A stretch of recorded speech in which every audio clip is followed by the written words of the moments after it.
Okay, so good news. I hear we're back up and recording, so we can continue with our meeting. So appreciate your taking care of that, Tammy. I know that was a lot of running around in phone calls, so thank you for getting that back up and running.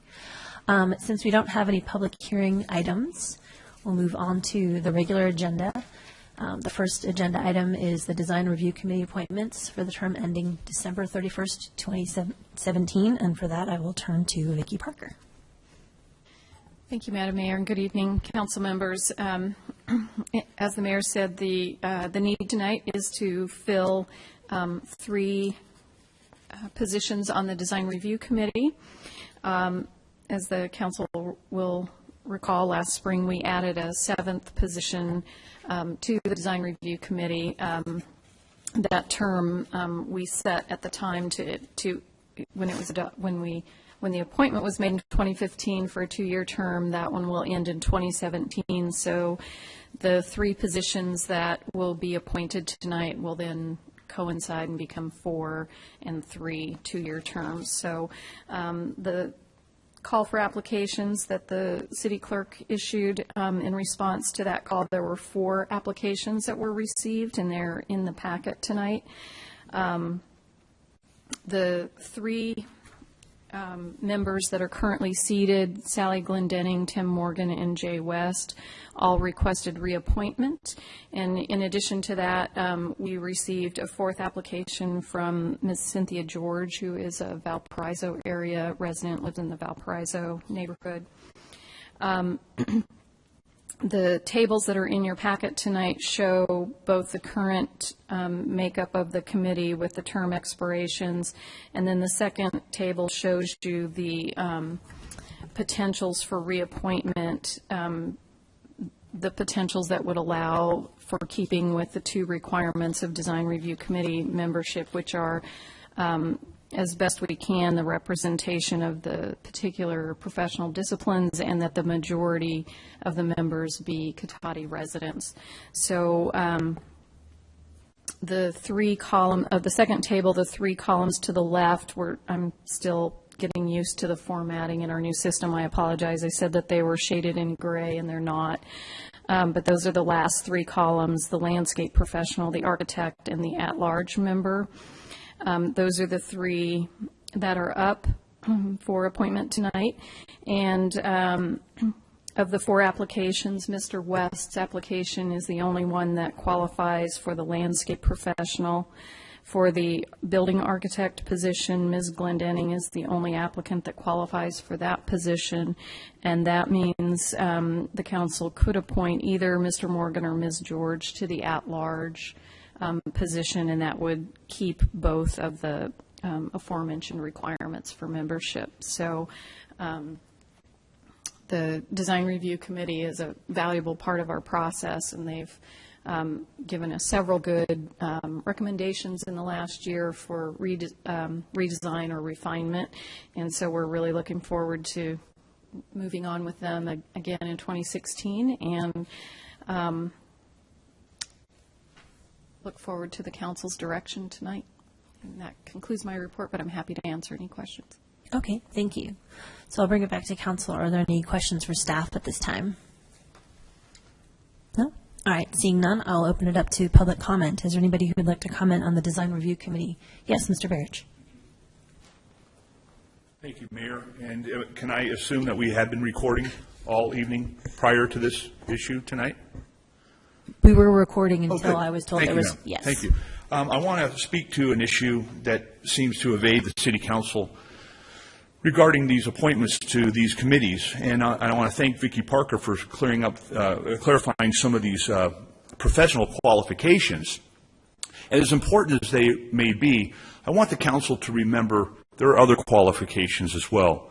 And that is honesty, intellectually qualified, critical thinkers, you know, people who are deep, who will contemplate, who are open-minded, you know, and sometimes I don't see that with some of the planning commissioners and design review members. You know, I used to criticize the council for appointing my next-door neighbor to being on the design review when the front of his property was a mess. I mean, a mess. You could drive by his house, construction, material, plants, the garage door painted a couple different colors, and here's a guy on the design review. And all I did is ask the council, take a drive by some of these people's houses and decide for yourself. That should be a qualification. In the applicants tonight, I want to tell you a little story about Jay West. Now, here's a man who seems like he's professionally accomplished and an educated man, but I want to tell you a story when it comes to being intellectually qualified and open-minded. During campaign season, and I've been by his house during campaign season in the past. I've had a couple wonderful conversations with his lovely wife and welcomed in the front area of their home. But the last election cycle, I walked up to Jay West's house, and I guess he saw me coming up the driveway, and he said something of words to this effect, George, don't worry, you're not getting my vote. Or, I've already made up my mind on my vote. Don't worry, don't waste your time. And I stopped in my tracks about 10 feet into his property, and I turned and I walked away because I could hear it from inside the house, and I didn't want to proceed any farther. But what Mr. West and people like him fail to realize is that I don't go to people's houses necessarily looking for their votes. I'm making myself available to answer questions, to have a discussion, make myself available, even though oftentimes I know some of these houses I'm not going to get their vote, because that's not the issue. If people want to criticize, they want to comment, they want to read me the riot act, I should make myself available. And a few of the council members have done the same, and I would applaud some of the people on the council who have done just that, gone up to some houses knowing full well you weren't going to get that vote.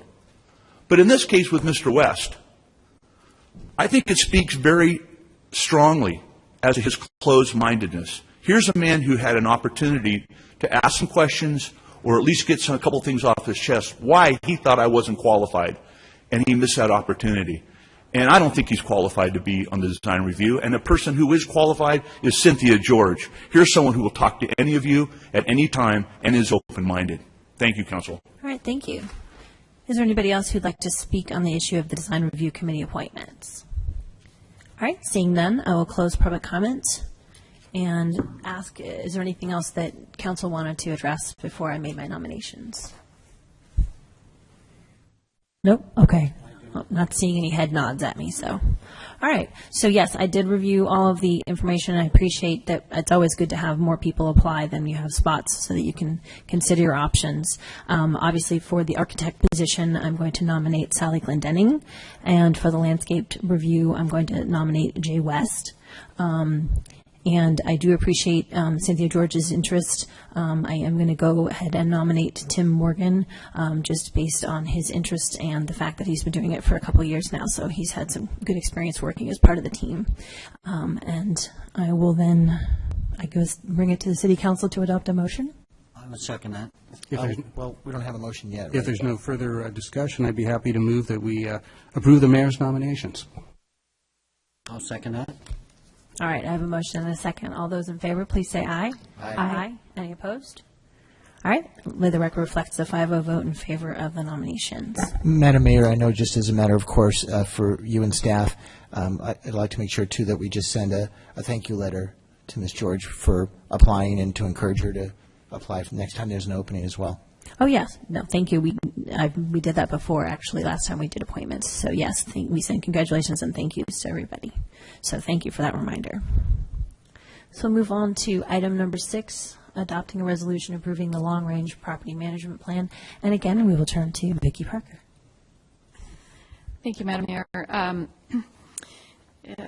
I think most of the council members are aware of dissolution law and requirements, dissolution redevelopment agencies, but I'll just summarize very quickly for the public as it relates to this particular item, that one of the requirements that was put into place with dissolution law was that successor agencies were to dispose of all real property assets that had been acquired by the redevelopment agency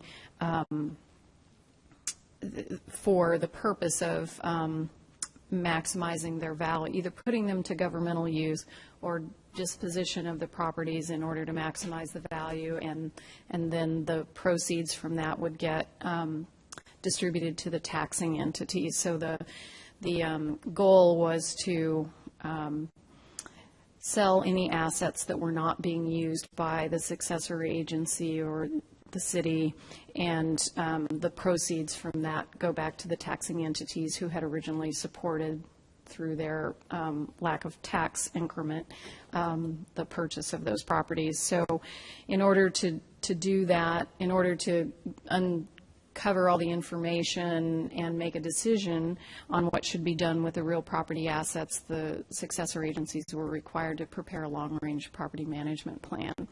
That puts all that information in one place and allows the oversight board to give direction to the successor agency. So the plan is here tonight for you as the successor agency to evaluate and ask any questions that you might need and then might need answered, and then to approve the plan as amended or as is, and for us to take it to the oversight board. Following the oversight board action, it gets transmitted to the Department of Finance for approval, and then it can be implemented. The plan can then be implemented over whatever period of time it takes, depending on the particular actions contained in the plan. So, and I'm happy to go back and answer if that was confusing. I'm happy to answer questions on any of those items, but I wanted to get into, and I think everyone's had an opportunity to look at the plan. The city had, or the former redevelopment agency had 16 properties that had to be addressed in the plan. The bulk of those were definitely already being used for governmental use. Examples were the police station, several areas of open space, Folletti Park, the ball fields behind us here, portions of La Plaza Park, a property at 80 George Street, which was purchased with redevelopment monies for the purpose of constructing a parking lot.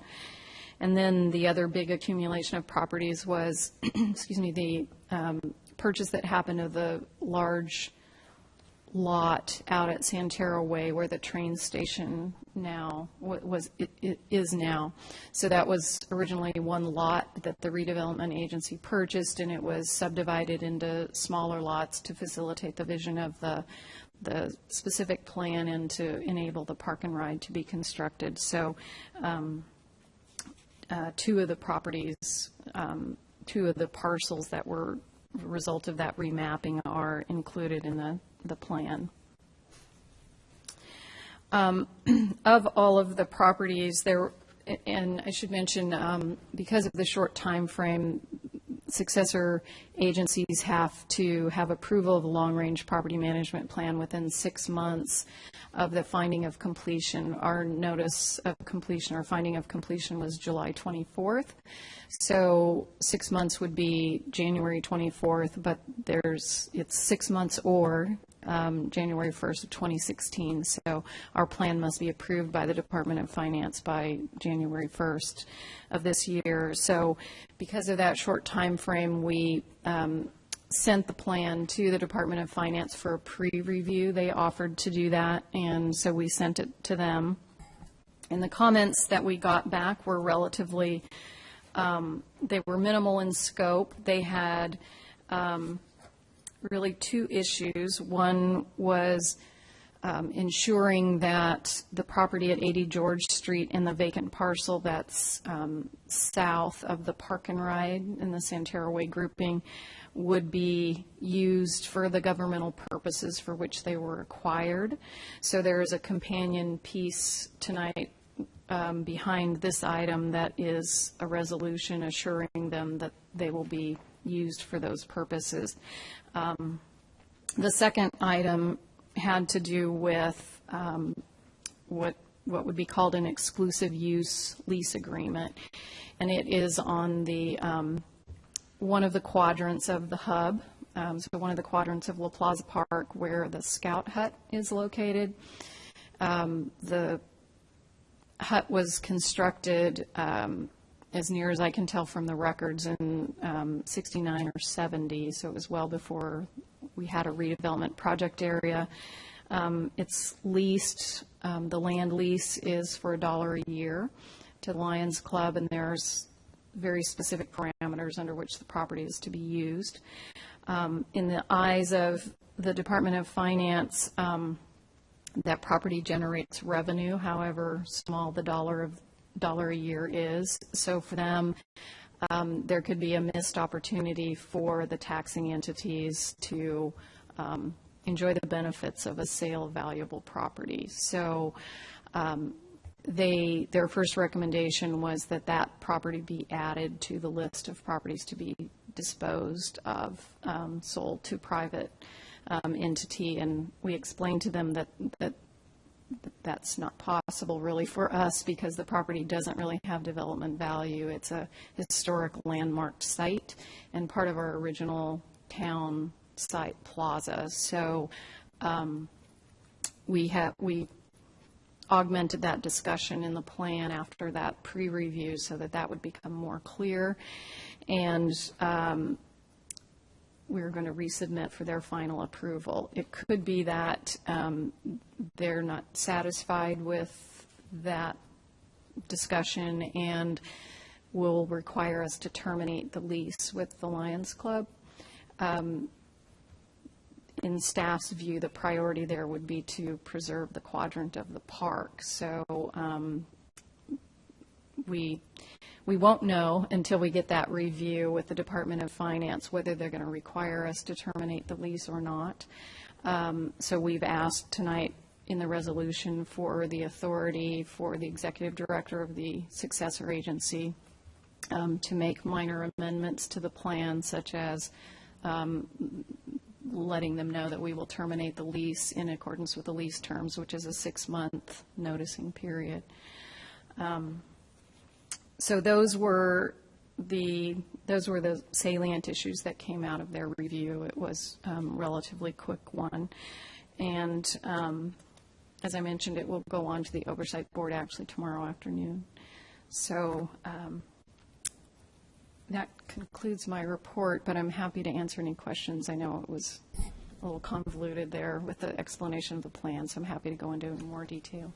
Okay, and just to clarify, the 2 parcels are included in item number 7 as a separate agenda item, is that?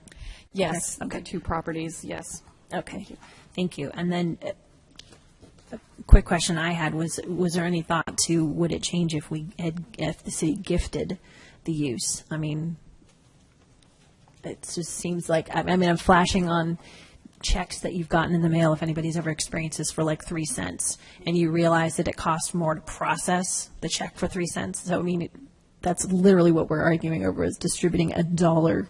So anyway, I just wanted to ask that really quickly.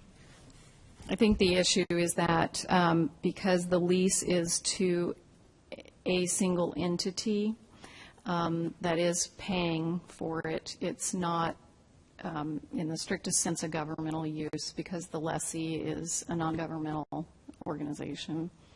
So the argument can't be made that that the facility is being used for governmental purposes. Okay, thank you. So I'll bring it back to the council, see if there's any other questions or clarifications. Yes, Councilman Velazquez.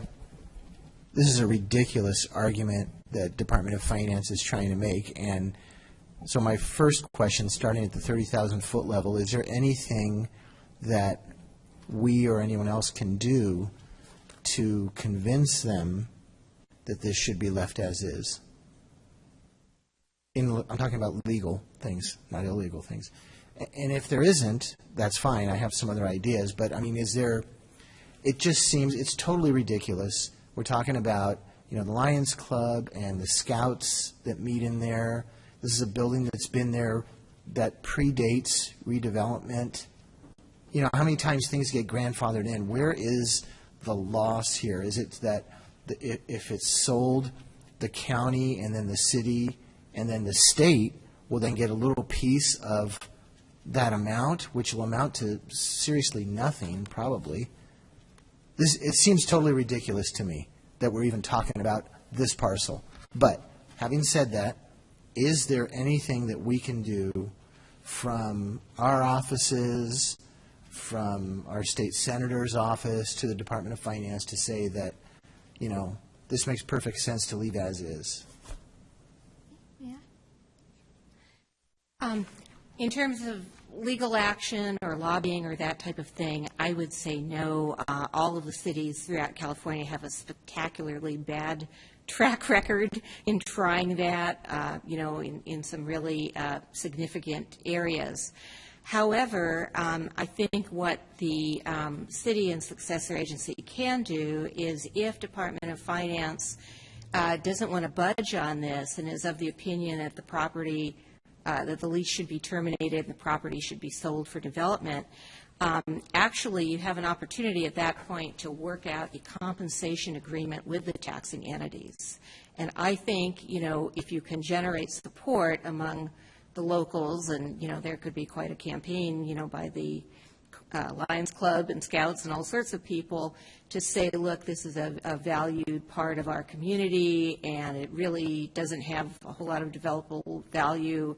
Can we have a compensation agreement that says you each get your proportionate share of the $1 a year lease? And, you could well have an agreement that would say that.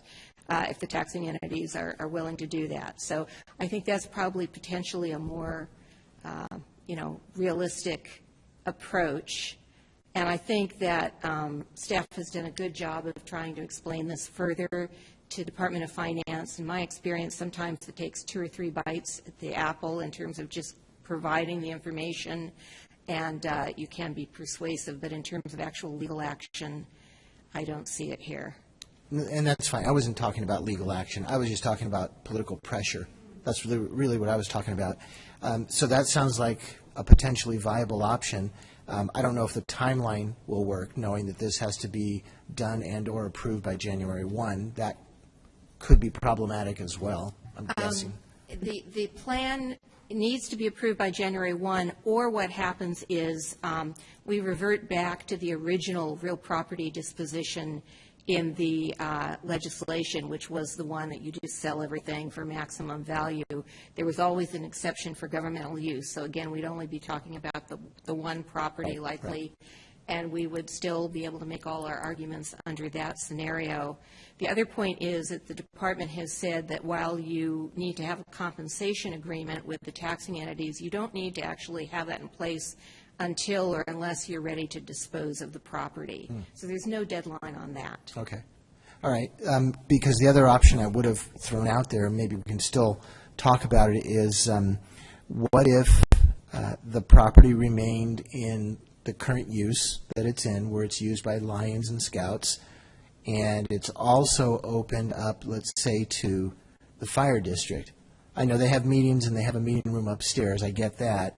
But let's say they needed an additional meeting space, knowing full well that all of the entities would work out the scheduling and it wouldn't impact the current use. You see where I'm going with this? Is that even a possibility? You mean essentially annexing it to the fire station and like having it be an extension of? If it would take that, yeah, or if the city took over the use of that facility, but knowing full well that we wouldn't ever, we'd have to do our best to not get into a conflict of scheduling with those other 2 entities. Is that even an option? Because again, I'm going to say this till I'm blue in the face. This is totally ridiculous that we're talking about this, but I'm just trying to find some sensible solution to this to keep the Lions Club and their meeting space there and the Scouts there. If I may, there are many examples of what has been characterized as community centers or community meeting rooms that have been approved as governmental use by the Department of Finance. And I do think, what's troubling them here is that, there's one organization and it's at the typical low nonprofit rate. But I think if the city could restructure the lease to allow for other community groups to use it, I think that should prevail logically. Logic doesn't always prevail, but there is precedent for that. Yeah, it seems like that might be an option to put into the plan or to have a discussion with Department of Finance. But, those were my thoughts, and you can respond to that, sorry, but I'll let you guys go. That's okay. And I also do know that the Lions Club does rent it out to other entities to use the meeting space. Not rent it out. They provide the space as long as there's scheduling available for it. So there are other groups that use the Scout Hut. But anyway, so Councilmember Harvey. I agree with Councilmember Delasso. This is kind of ridiculous. It is a community facility. It's being used that way. The Lions is using it that way. The Scouts are using it that way. So the fact that there is a legal document called a lease and that's what they're taking exception to, it just seems to me that we ought to be able to do some whatever form would allow them to acknowledge that it is a community building. I mean, we, for lack of a better term, we rent out the other facilities for different things, and it seems that we could do the same thing with that. It may be a little bit hectic to try and figure out what their schedule is, but I'm sure, given, the proper information, they know when they have their meetings, the Scouts know when they have their meetings, that it could be handled, and maybe it gets handled as a rental agreement rather than a leased agreement. But I just think that's ridiculous that they want us to give that up. Yeah, just if I could just quickly to clarify, that is what we would anticipate to come out of the second Department of Finance review, is that they require us to terminate the exclusive use agreement, in which case it functions similarly to the community facilities we have here, where it's not, the city is the scheduler. Yeah. Councilmember Lamon. Yeah, I just want to, let me ask, so if I understand this correctly, what we have in front of them right now is something that the DOF wasn't aware of, and that this is a state landmark site. It's eligible for federal historical resource protection. It's part of the historic square, in theory, in our general plan. It calls for that to be part of a reunified park at some point in the future. What you mentioned, the fact that this is in front of them to take a look at, what is our sense of the likelihood of something like this? Because I could see, this seems very clear to me, and I could understand if they didn't know this, how they might go in the direction they've had of saying this is not an approved governmental use. With that, what is our chances in terms of what we've seen historically around the state? You mean as In what would terms the of them chances be of recognizing them? this is an appropriate use of something like this? Well, they've done. They did have. They found a similar. They made a similar finding at our facilities right back here, that they recognize that they don't operate at a profit. They're there for the community's use. So I think that's a strong. Good. Yeah. I think So that's a it strong sounds like position. if there's hope for that, and if that fails, then we look at making that just a satellite community room over there from the City Hall complex and work that way with it. I just have to say, talk about your holiday message. You couldn't have a more clear Grinch holiday thing than the state wanting to kill the Scouts' Scout Hut in Cotati because it makes a whole $1 a year. But, and I'm sure if the people of the state recognize this has happened, they'd be horrified too. Sometimes these things happen, so we'll hope we'll be able to find a better end to this, I think. Thank you. Vice Mayor Moore. I only had two questions. On that second review, if they do not overturn that, is there an appeal process on that? There is an appeal process. There's a meet and confer opportunity with the department, and then there's always the possibility of filing legal action. But that's the only further review, and I don't know of any, very few legal actions have been filed on a long-range property management plan, and the courts give Department of Finance a lot of discretion and leeway.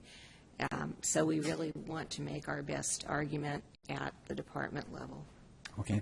And then my second question was, worst-case scenario, and if they said, no, you really need to sell that particular chunk of land that's part of the historical park and et cetera, and the Department of Finance is being Grinch-like, what if it didn't sell? I mean, you put it on the market and nobody's interested because they can't put anything there because it's right next to a firehouse and it's right next to a Redwood Highway and it's a little chunk of land and it's got those pillows there and nobody wants it. I guess it would stay with in the property trust account for an undetermined amount of time. Phantom zone. Thank you.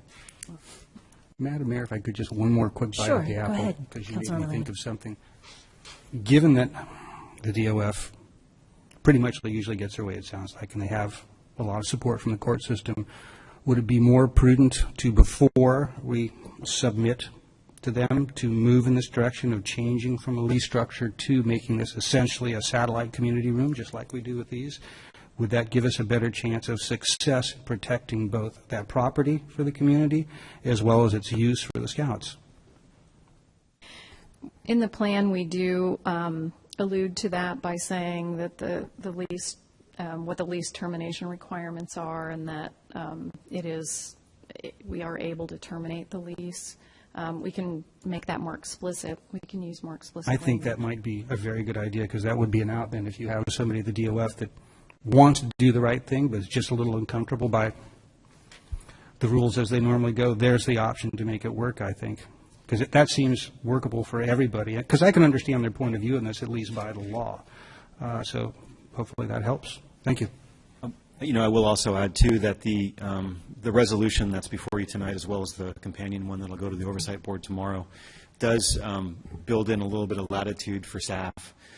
So our plan was to submit, Vicki did a great job of bolstering the description of that property after the pre-review, and we were going to send it to DOF after the Oversight Board, presumably, and the successor agency presumably both approve it.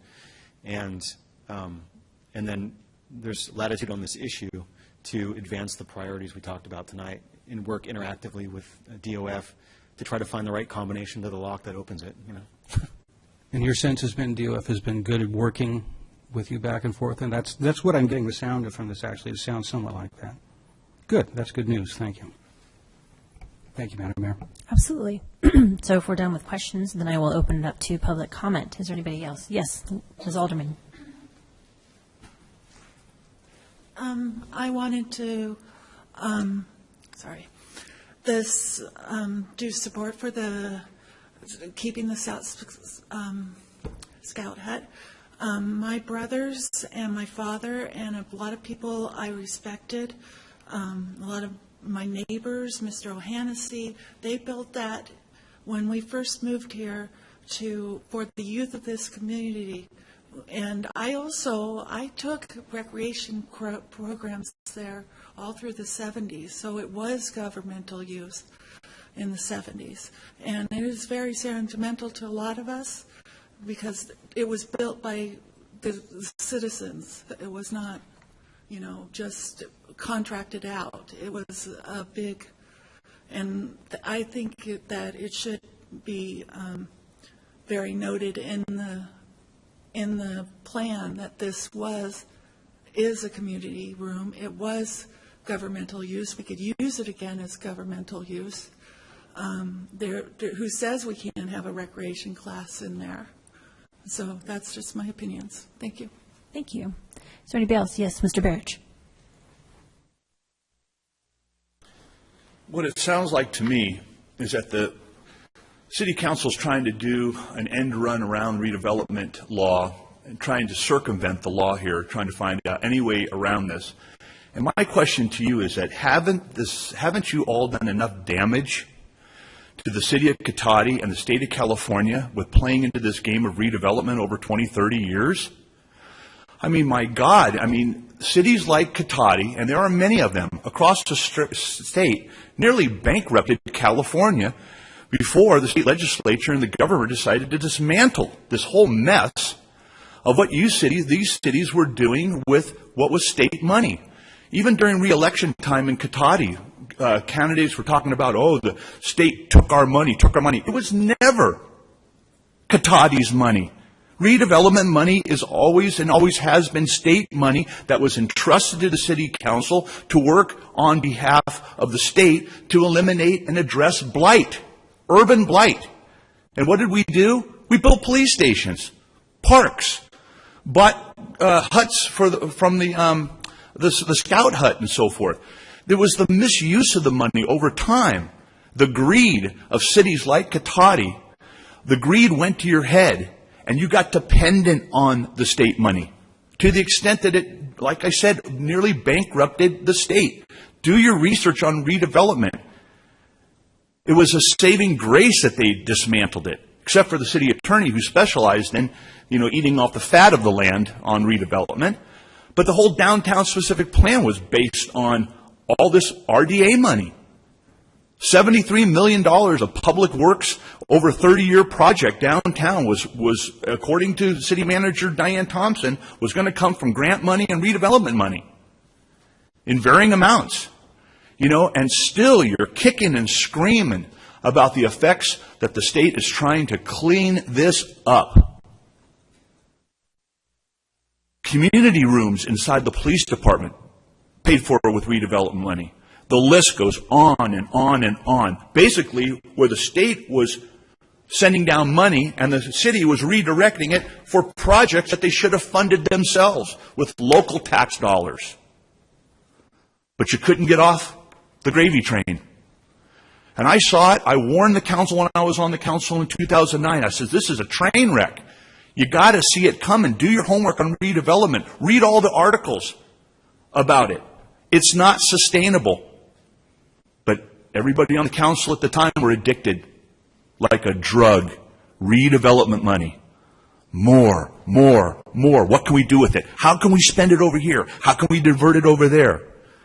And now you have the audacity, to complain. It's just shocking. All right, thank you. Is there anybody else who'd like to speak on the issue? Yes. And I'm sorry, I don't know your name, so if you wouldn't mind stating it, I'd appreciate it. Thanks. My name is Joe Glazier. And real quick, I'm not like an expert on this, but I remember I took a course a while ago about urban development. Isn't it possible to limit the uses for this property with regard to the deed? I think it's called like an exaction or something like that. I don't remember much of it, but I remember you can put restrictions on the use of a property by the deed, and then when you sell it on to the next owner, this is what my teacher told me, when you put it on to the next owner, it restricts the land use thereafter. So I don't know if that's a possibility, but I agree that sounds absurd. So yeah, that's my piece. All right. No, thank you. Is there anybody else who'd like to comment on the issue? All right. Seeing none, I'll close public comment and bring it back to the council. Nothing more to add. Okay. Then I'd be looking for a motion. I'd like to move that the successor agency to the former Cotati Community Redevelopment Agency adopt a resolution approving the long-range property management plan. Second. All right. We have a motion and a second. All those in favor, please say aye. Aye. Any opposed? May the record reflect a 5-0 vote in favor of passage of the resolution. Now we'll move on to item number 7, which, as we stated before, specifically deals with the 2 parcels and further clarifies it for the Department of Finance.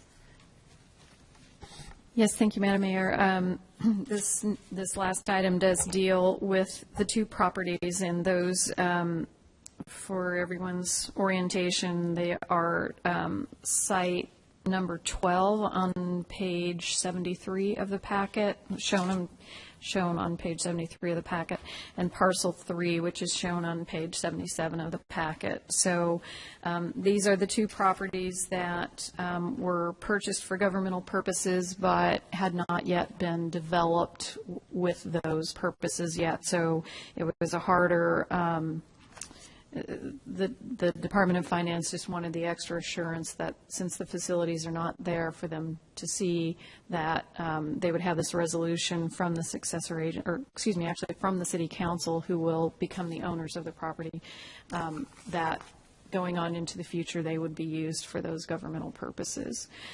So if the resolution is adopted by the council tonight, this will go into the packet that we forward on to the Department of Finance. And that is about it, but I'm happy to answer any questions. Okay, so I'll bring it back to council. Are there any questions for staff at this time? Nope. Okay. So then I will open it up for a public comment on item number 7. All right, seeing no public comment, I will close public comment and bring it back to the council once again. I'd like to move we adopt a resolution designating future government uses on properties identified as assessor parcel numbers 144-272-007 and 144-320-028. I'll second that. All right, I have a motion and a second. All those in favor, please say aye. Aye. Any opposed? May the record reflect a 5-0 vote in favor of passage of that resolution. So move on to correspondence and pending legislation. Seeing none, we will move on to the next agenda item, which is reorganization of the City Council. So under item 8, reorganization of City Council for calendar year 2016, I will turn it over to our City Manager, Damian Obid.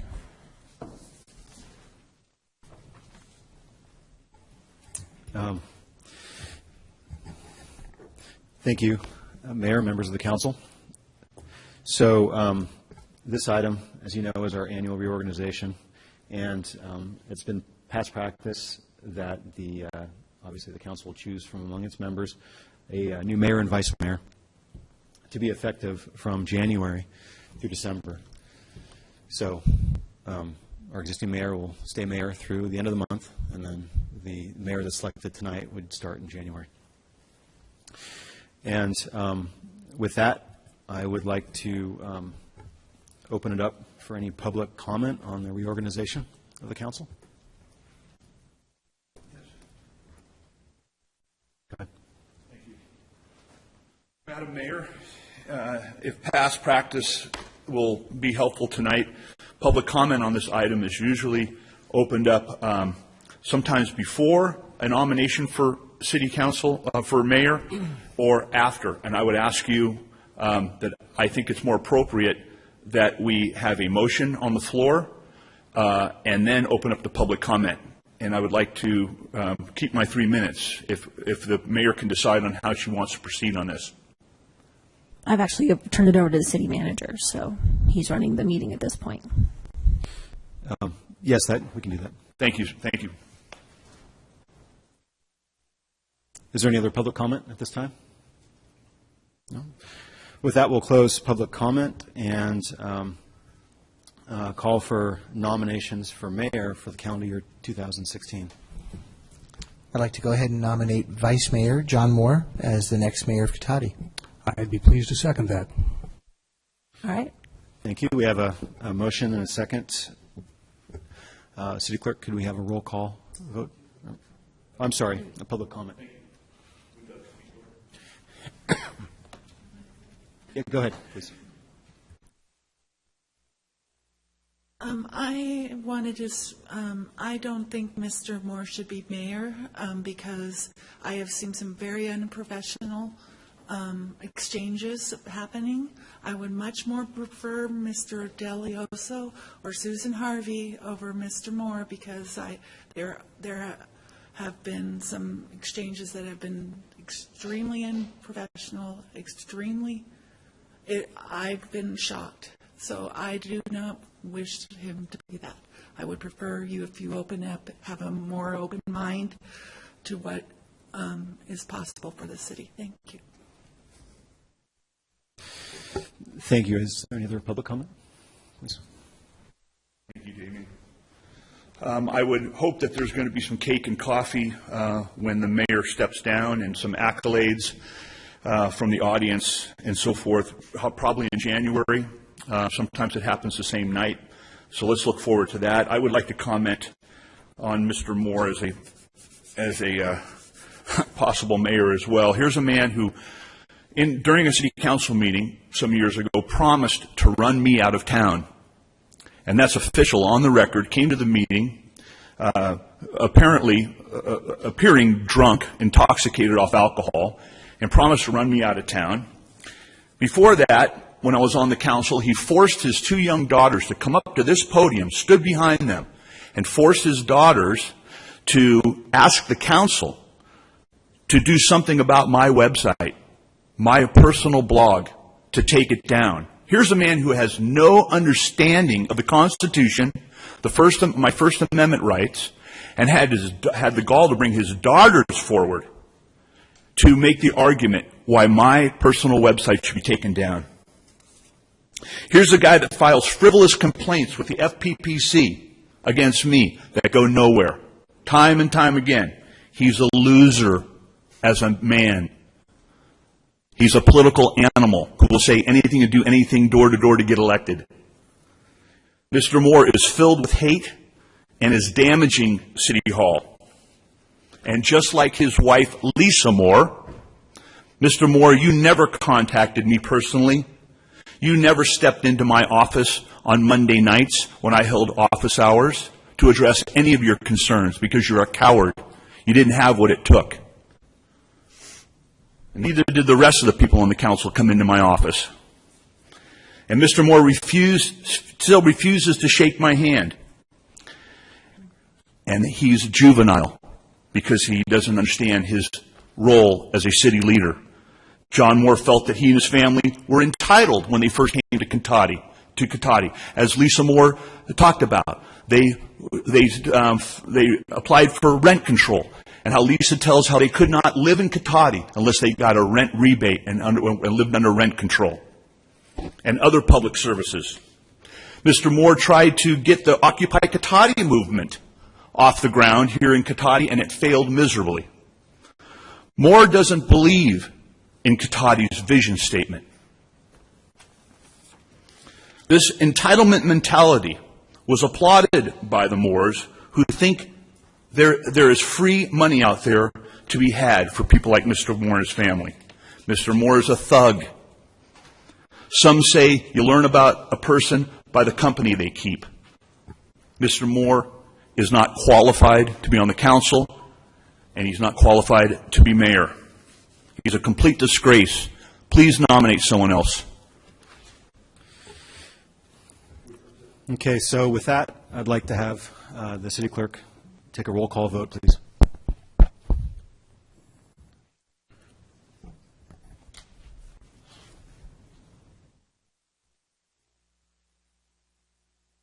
Mayor Skillman. Aye. Vice Mayor Moore. Absolutely. Councilmember DeLasso. Yes. Councilmember Harvey. Yes. Councilmember Landman. Absolutely. That's as well. unanimous for John Moore for mayor. All right. Congratulations, Thank you. Mayor-elect Moore. Careful what you wish for. All right. So with that, we'll move to the vice mayor, and I'll call for any nominations for vice mayor for calendar year 2016. Mr. City Manager, I would like to nominate Councilmember Harvey for vice mayor. I would second that. So we have a nomination and a second for Councilmember Harvey. With that, I'll open up for public comment. Okay, and then I'll close public comment and ask for a roll call vote from our city clerk. I should clarify, too, at this point, because of the way I'm going to call the roll, that this is nominations for mayor and vice mayor effective January 1st of 2016. Mayor Skillman. Yes. Vice Mayor Moore. Yes. Councilmember DeLasso. Yes. Councilmember Harvey. Yes. Councilmember Landman. One more, absolutely. That's a unanimous vote for Councilmember Harvey for vice mayor effective January 1st, 2016. All right. Congratulations, Vice Mayor Harvey-elect. Madam Mayor, if I can make a question for staff regarding, so the first of the year when we do this change becomes official, I do hope we will have cupcake fairness and there will be appropriate feeding happening. Certainly there will be cupcake parity. Very good, thank you. With that, I'll hand it back over to you, Mayor. Okay, thank you. So we'll move on to item number 9. Madam Mayor, if I may, is Certainly. it possible to address some of the comments directed toward me? If you feel so moved. I would like to clarify the record for the citizens of Cotati.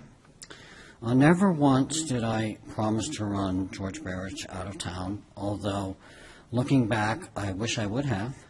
Secondly, I never forced my daughters to speak to the city council. My daughters are intelligent children. They were so infuriated at a particular website that was personal attacks, vindictive, vitriolic, petty, that they said, we would like to address the city council. And my oldest daughter said, I will write something. And my youngest daughter, who was sixth grade at the time, was eloquently read that to the city council under no force or coercion. Secondly, FPPC complaints against Mr. Barrich were upheld, and he was forced to pay, I believe, $15,000 in fines. And finally, when I moved to Cotati in 1984, I rented an apartment. After I became a renter in the apartment, the landlord came to me and indicated that the apartments were under rent control.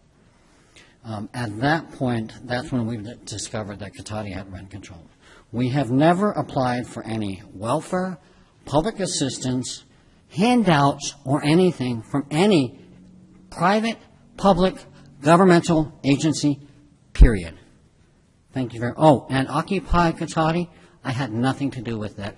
That was my wife. Thank you very much. Absolutely.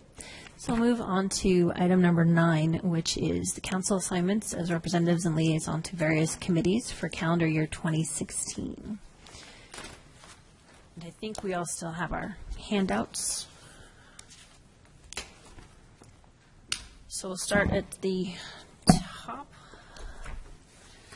with the city council protocol policy. So is there anybody else who would like to step into that, or would you like to leave it with me and Councilmember Harvey? I'd be happy to step in unless, if you guys want to continue working on that, but. I think we're near resolution. Are you? So, yeah. Can I just hop in and get credit for the work you did? Sure. It's possible. Just wondering. It's fine. Okay, so we'll leave those two. And then, so we'll move on to emergency services. And is that something we wanted to leave on in case it became an issue in the future, which is why we left it on this year? Yeah, it's been unfortunately not moving forward, but with everything that's happening in the county, I would imagine, looking at staff's position and seeing the mayor's thoughts on this, it seems it would be wise for a year or so to leave this in place until the issues with the county, which are large and could impact us in this region, are settled, because we may well need to weigh in on that. Okay, and I'm fine staying as the subcommittee member with you, so unless anybody else is chomping at the bit, we'll move on to the next one. Okay. So we'll move on to the regional committees and boards. The first one is the Association of Bay Area Governments, which is currently Councilmember Harvey, and Councilmember Landman as the alternate. If anybody would like to step in as alternate, I would be happy to see that as well. Or I'm happy to continue if nobody does. It works either way. I'm happy to stay. Okay. So, well, this could go rather quickly then. all right. That's all right. So then we'll move on to the next one, which is Oversight Board of the Successor Agency of the former CCRA. And that's. We're getting so close. Okay. Do you want to stick with it and just finish it through? Okay. That's understandable. Then we have the Cotati Roanoke Park Unified School District 2x2x2. And is that something that should continue for next year? And are you interested in continuing as well? Yeah, I would be interested. I think it needs a little CPR. Yeah. So it'd be nice, I know we've talked a little bit about it, but it'd be nice to at least get that group of people together at the minimum annually, if not a couple times a year, just to talk about the issues between the two cities and the school district. And I think a good opportunity to kind of jumpstart it for next year would be to work with them on the preschool issue that was brought up by Health Action. I think, since we have the school stuff together, it would be a good topic, I think. Okay. And are you two both okay staying with that assignment? Mm-hmm. Okay, great. Then we've got the League of California Cities voting delegate, but that gets assigned once we get there. So we'll leave that. And that's usually the mayor and the vice mayor as the alternate, but we'll see how that shakes out for this year when that meeting comes to it. Legislative liaison, currently Councilmember Landman with Councilmember DeLasso as the alternates. If nobody's terribly interested, I would prefer to continue there. I'm chair, likely to continue, although we never know for sure, as chair, and looking to see what we can do with it. We've had a good year with it. Yeah, I've gone to the last couple of, these are really hard just because of work. I'm taking, hours of vacation time to go to meetings. Just doesn't make a lot of sense. But I've gone to the last two, the one in Sonoma and then the one up in Santa Rosa with Senator McGuire, and they're pretty fruitful, even when we're not meeting with those folks. I'd be interested in staying on as alternate unless somebody really has a burning desire for it. No, I think it's all yours. Okay, great. So move on to REMIF Board of Directors, and right now it's Councilmember Moore and our city manager as the alternate. I would be happy to continue in that role. I think we've made tremendous progress, and I may end up talking with our city manager in reference to who might be the member and who might be the alternate coming up down the road. But for now, that would be fine to continue the way it is, unless somebody else has a burning desire to deal with insurance. I think the background and experience, I would be very supportive of seeing you continue that, especially the last year. The direction has been very good, so Thank you. Both of you keep at it. I think it's working good. Yes, since you already speak the language fluently, I'm happy to let you stay there. Okay, so we'll move on to Russian River Watershed Association. Currently, Councilmember Landman and Councilmember Harvey is the alternate. I think I'm going to say ditto to what I said last time. I had a very good year. I'll talk a little more in council member reports on that. But I'm chair. I'm likely to possibly to remain chair. We're just finding some good ways to leverage that small institution to benefit the county. I'd like to continue to work at it. Okay, and you're happy to stay as alternate? I'm happy to stay as alternate unless someone, absolutely, okay. All right, terrific. And now we'll move on to Sonoma Clean Power, which seems like it would make sense to leave you, Councilmember Landman. Well, I can't say I'm going to be chair because that one's going to change. It has to rotate, but I will be outgoing chair, and I can still leverage a lot with that. And I truly, of everything that I do, that is perhaps what is the most engaging to me right now, so I would enjoy staying there longer. That's an interesting place in local government in this whole state. Mm-hmm. Fine job you've done. Are you interested in staying on as alternate, or is that no, I'd be way happy too to. burdensome? Okay, terrific. So we'll move on to Sonoma County Health Action, which is Councilmember Harvey and Councilmember DeLasso is the alternate. I'm happy to stay unless John, you'd like to be. No, I think I was just trying to look up Their the timing. meetings are like 8 to 10. Yeah, but they're quarterly. They're quarterly, yeah. And there's a liaison meeting that's monthly, and that's a couple hours too. I don't think I could commit to doing that. Okay. Is there anybody else interested in being the alternate? Okay, and does the alternate need to attend every meeting, or is it only meetings that you're unable to attend? Okay, I can take over as the alternate then, if that's helpful. Sure. Okay. Sure. We have a change. All right. And then we'll move on to Sonoma County Transportation, and that's Councilmember Landman and Councilmember Harvey as alternate. Is there any desire to change that? Happy to stay as the alternate, and I think Mark's. I'm happy to stay there as well right now. It's another one that has had its interesting moments, and I'm sure there'll be a few more. Okay. Let's move on to Sonoma County Waste Management, and although I know you would like to give it up. Oh, but I've been so having close. so much fun with trash. I know. I think I'll see this one on its journey, whatever that may be. Okay.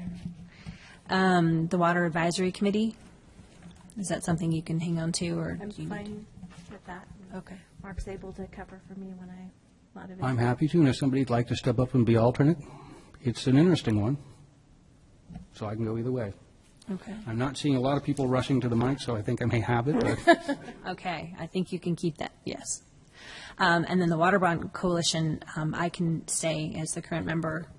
The meetings have gotten a little bit more sporadic, but they're probably going to be more interest now that we're trying to divvy up funding. So are you, I know, are you, I know, that's when it becomes really challenging. Real. Yeah. Are you interested in staying as alternate? I can stay as alternate. Okay, great.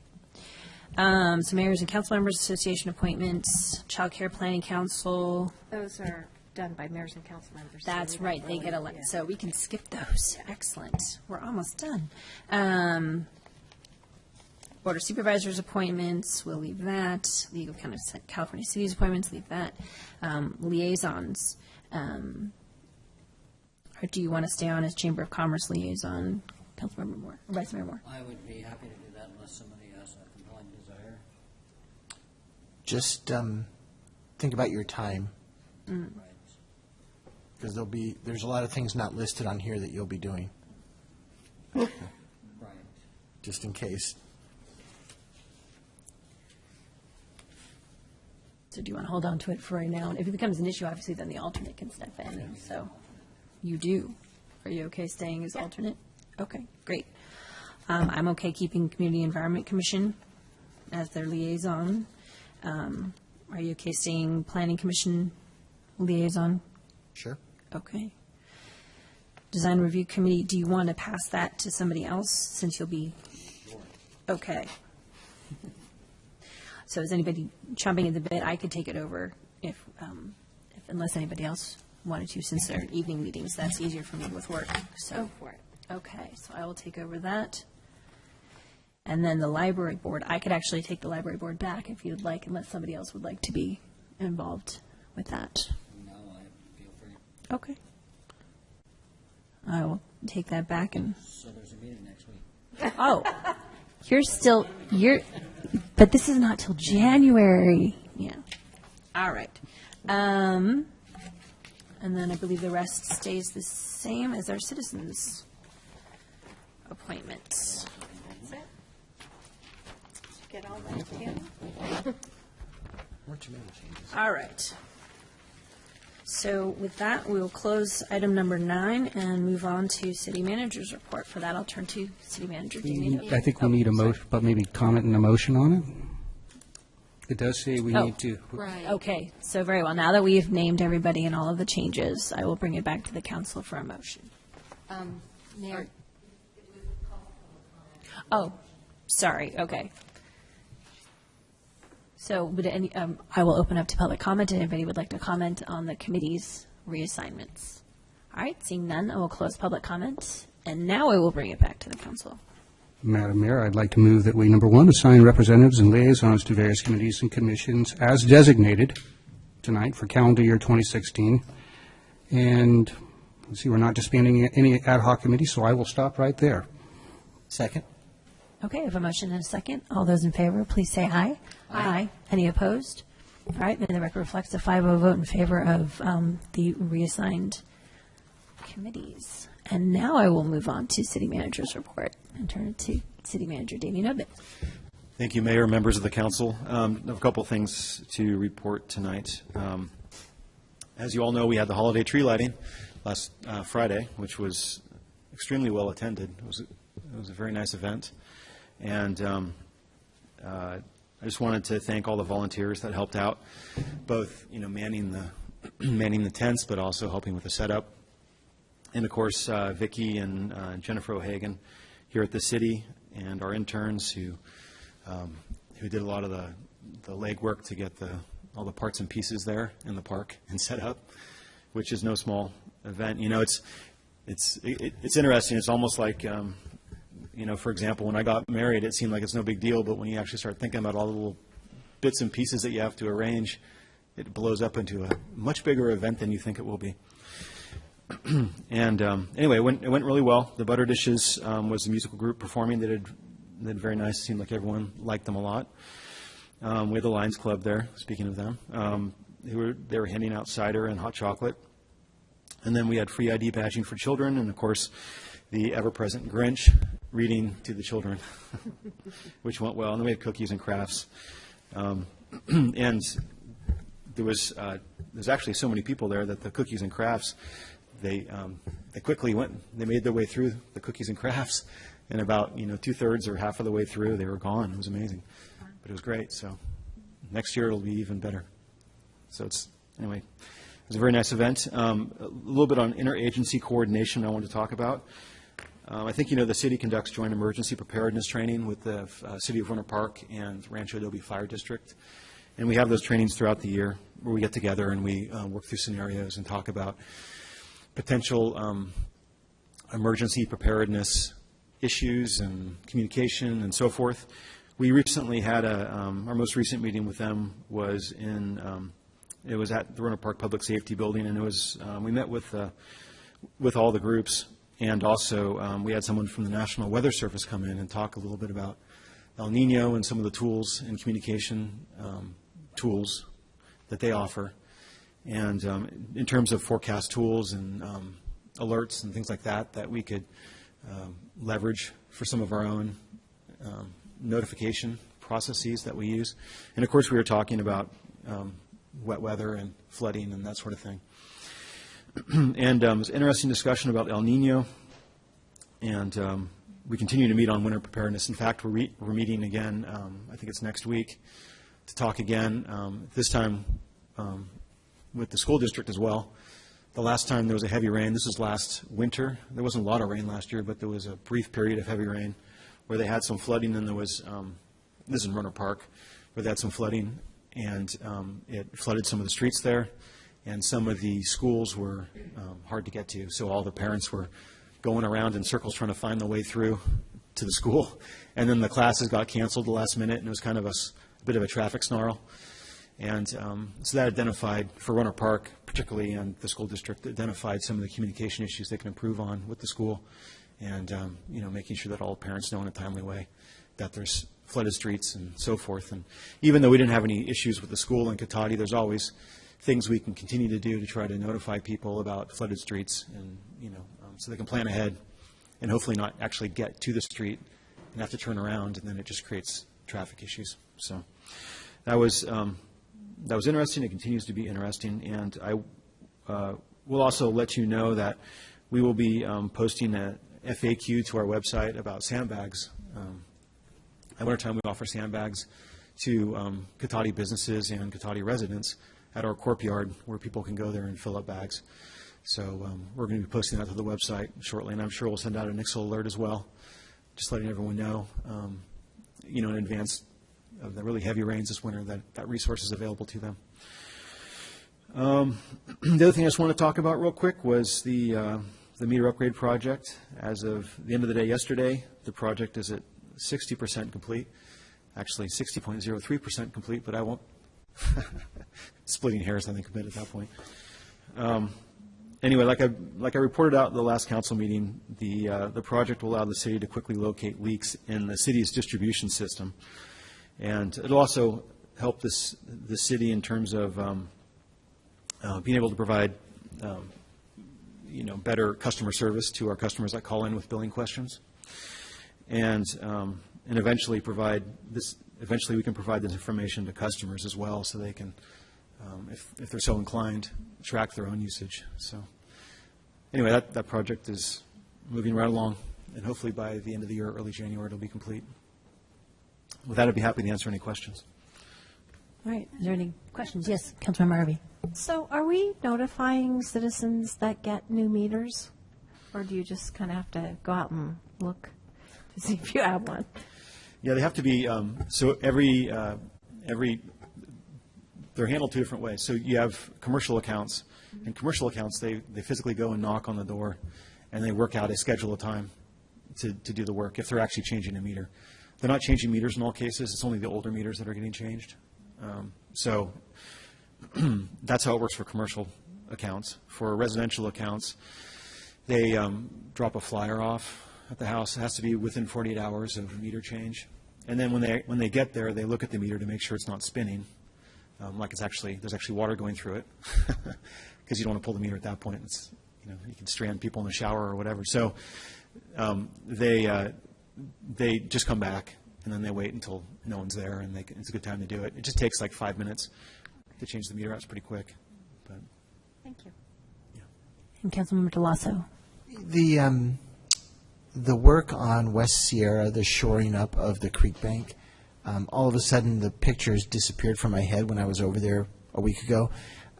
Is there any concern about, storm flow coming through there at a high rate? In other words, I can't remember now if if there was a retaining wall in there, all of a sudden, why it's gotten blank. And I'm sure you guys have thought about that, but I'm just wondering, we're probably going to see some strong storm events this winter at some point in time, and as the ground gets more and more saturated, it becomes an issue. Yeah, so the issue there before was that it was just a dirt embankment basically on the side of the road, on the outside edge of the road. Right. And that's right where the creek makes the turn from Water Road onto West Sierra. And as it was making that turn, it was swirling and eroding the soil bank. And eventually it got undercut and collapsed, which is why we did the project to begin with. But the new, the sheet piles, they won't have any, obviously, erosion issues. So they'll protect the roadway and all the utilities in the road from being damaged. Okay, great. Thanks. Any other, yes, Councilmember Lehman, or Vice Mayor Moore. On the water upgrade project, on some of the ones where the meter housing in the sidewalk is collapsed, are we repairing some of those as we're there? Or are we, well, how are we addressing those? Well, so if there's an issue that would prevent us from installing a meter there, then that's something we'd have to correct. If the box, for example, is a little bit settled, but it's not creating an issue with the meter itself, it's not part of this project. But if there's anything specific, we'd be happy to look at it. So it really depends on the condition of that concrete around there.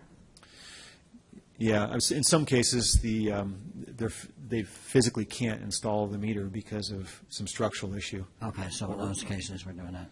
In those cases, we have to look at them and resolve it in some manner. Yeah. Thank you. Councilmember Lehman. Thank you, Madam Mayor. Mr. City Manager, I just wanted to check regarding the sandbags and the availability of those emergency services. I know we had a request for information from some of the residents over at Charles Street, and I was curious if we'd had any feedback back. I hadn't heard anything. Did that answer their question sufficiently? So we will very shortly here be posting the FAQ, which will be part of the answer to that question. And the other part, with regard to the cattails in the creek, we're trying to set up a meeting with the water agency, but the initial answer back was what was communicated before. The cattails lay down, and it's not a... Did have the opportunity to talk.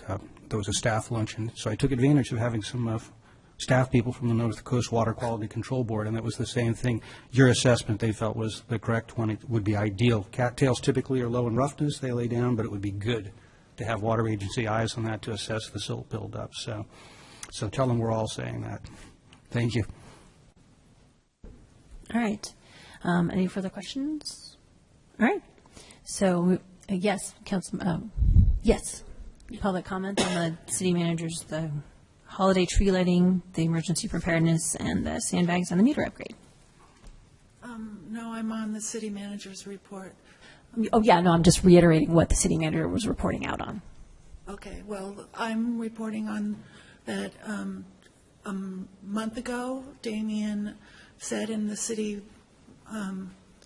that during his time that he would give an update of the nuisance property, and it didn't happen. It didn't happen last time, and it didn't happen this time. So we've got 3 dates. Now you got 5 more weeks until you have another council meeting, and if you need a resolution for that, for the abatement, it will take it into abatement into February, because there's 3 or 4 weeks of noticing and permitting and all that. And so obviously you're not going to do anything. Thank you. Okay, thank you. And Mr. Rich, you wanted to comment also on the city manager's report? Yes, ma'am, thank you. I'd like to ask a question regarding the emergency preparedness meeting that the city manager spoke to. I wasn't clear whether the public was invited to this meeting. I would think and hope it was open to the public for anybody from the public who wanted to participate.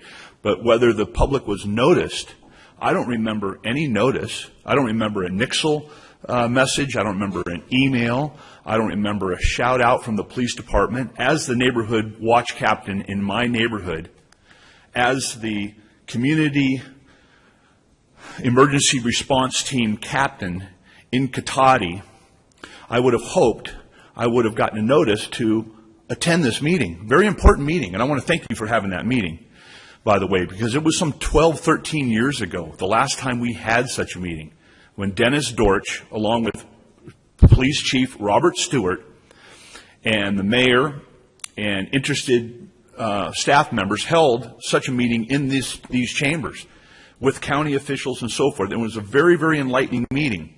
And I've spoken about this meeting ever since, how important it was. A lot more important than a tree lighting ceremony and hot cocoa.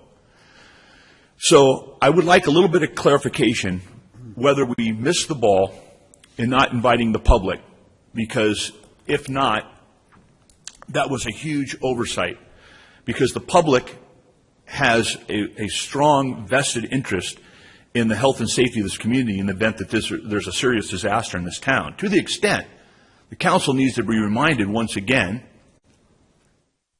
that in the event of a major state designated emergency in Katati, that if the city manager doesn't come to work, the police chief doesn't come to work, and the mayor doesn't come to work, guess what? I'm fourth in line to run this city. And God help us. Yeah. That's the law. And I hope that never happens. So all these interested parties, yeah, you think that's funny, Mr. Deloso? I think it's You'll a probably riot. be in bed asleep, I think knowing it's a you. riot, actually. Listen, just be quiet, would you please? You have You plenty of asked time him to a question. pontificate and politicize. You got plenty of time to pontificate and BS once I'm off the microphone and mock me, which is your style. But I would like to know from the council, to ask the city manager a question, what his notice was to the public to attend this meeting. We are a vital part of the decision-making process. Whether you statists and socialists and so forth don't think so, and you think you're going to do it all yourself, and you don't need our input, and we're not important, we are important. Please answer that question. All right, thank you. Is there anybody else who'd like to make a public comment on the city manager's report? Yes, please feel free.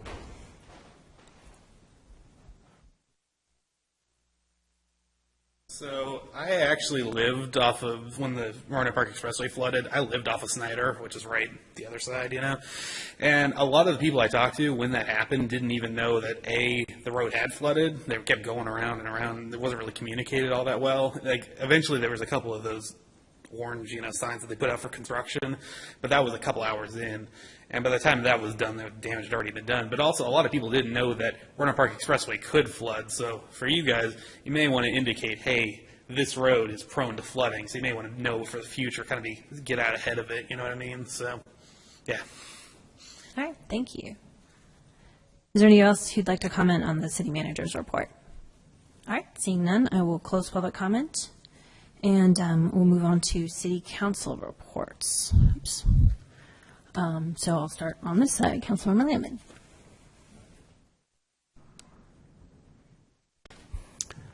All right, let's see here. Let me refocus. One thing to report of interest, and that would be from the Russian River Watershed Association, which is a lot easier to call the RWA because that gets it shorter. Yeah. But we've been working this year something different and kind of a first, kind of a ground-up maneuver of making a county-wide change, but working from the cities first and then bringing it with kind of some tacit early agreement from all of us to the county. And we've been doing that to try and get a drug take-back program that would be taken care of by the large pharmaceutical companies. I just wanted to report we are at the end result now. We have been to every city. We've also been to the Water Advisory Committee, and we've also been to the Bureau of Public Utility up in Santa Rosa. Every city that took this as an action item supported unanimously, including Santa Rosa, which was our last city we saw. Every city that took this as an information piece and had to bring it back has brought it back and passed it unanimously now. One exception, we're still waiting for Petaluma. Staff hasn't got back on the agenda. So come on, Petaluma, if you're listening, let's move this along, because then it goes back to the WAC, where I think initial read is it's quite likely to pass there, back to our board for a letter and putting together, and off to the supervisors. So just wanted to let you know that's going very well, and it looks like we're going to have something good happening for this county that all of our cities work together to make happen. All right, thank you. Vice Mayor Moore, anything to report out? I just want to report that we do have a library meeting coming up next week. You're off the hook. I did want to say that I thought that the chamber and the city events for the 3 nights of Festive Fun was very good. I want to commend the city and the volunteers for the work that they did on the tree lighting. I thought that was very nice. All of the people from the public that were there and some of the other folks that came to help support it all had complimentary, positive comments on there. I didn't hear one negative thing, so I thought it was great. So I wanted to pass that along, and that's it. And my time's up. Time's up. All right, Councilmember Delasso. Thank you. So it always seems like it's 2 days before the next Sonoma County Ag and Open Space District meeting, and we are 2 days before the next Sonoma County Ag and Open Space District meeting, so I'll try to remember to report out that in January. But I also wanted to remind people on Tuesday, December 22, there'll be the cooperative food drive we're doing with the California Homemakers Association right over here in the old classrooms. And I've not been given a time, but what we did last year where we put almost 150 boxes of food together for residents throughout the county, which included frozen turkeys and a lot of fruits and vegetables that were fresh. And Oliver's Market agreed again this week when I spoke to them to donate another 5 or 6 boxes of fruits and vegetables. So probably between, to be safe, 10 and 2. If people want to either bring something in advance, they should contact the California Homemakers Association, or if they want to come just to help package up the boxes or drive them places, anytime between 10 and 2. Thanks. Okay, great. And Councilmember Harvey. I attended the North Bay Executive Committee, and we did our annual planning.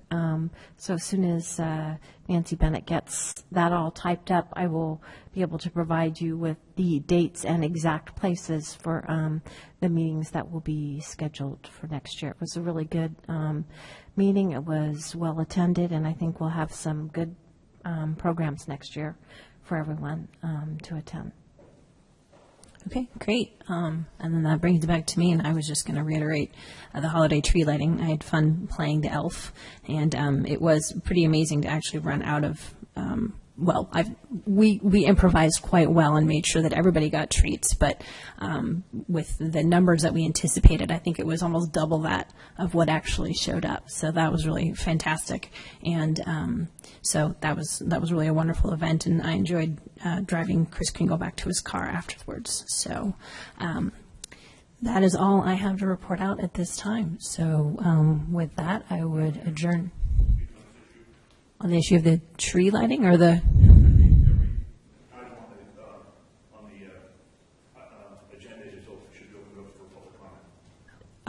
We never have had that on city council reports. We're just, okay, well, with that, I will adjourn the meeting at 9:27. Thank you. No, I'd like to speak on council reports. We've never done that before. It doesn't matter. I have a right under the Brown Act to speak on each and every item on the agenda. All right, feel free to have another 3 minutes. Madam Mayor, I'd hate to miss it, if you wouldn't mind. Absolutely, I will open them up, so go for it. Thank you, Madam. I'd like to know whether any of you, I wasn't hearing correctly, if any of you read Mr. Moore, a letter sent to him on December 2nd, 2010 from the FPPC that says, "Dear Mr. Moore, this letter acknowledges that the Enforcement Division of the Fair Political That doesn't have Practice anything Commission to do with the has city received your council complaint. reports, However, Mr. Barrett. after review That by has the staff, it nothing was to do with determined the there city. only one You allegation misrepresented contained in why the you were complaint. standing up, Mr. Barrett. So under the you Act, need this to finish allegation and fails to address the disclose issue non- or actually focus on what we're supposed to talk about. So we can talk about the RWA prescription drug take back. We can talk about the lab meeting. Or we can talk about the Ag and Open Space meeting. We can talk about future meetings that Mr.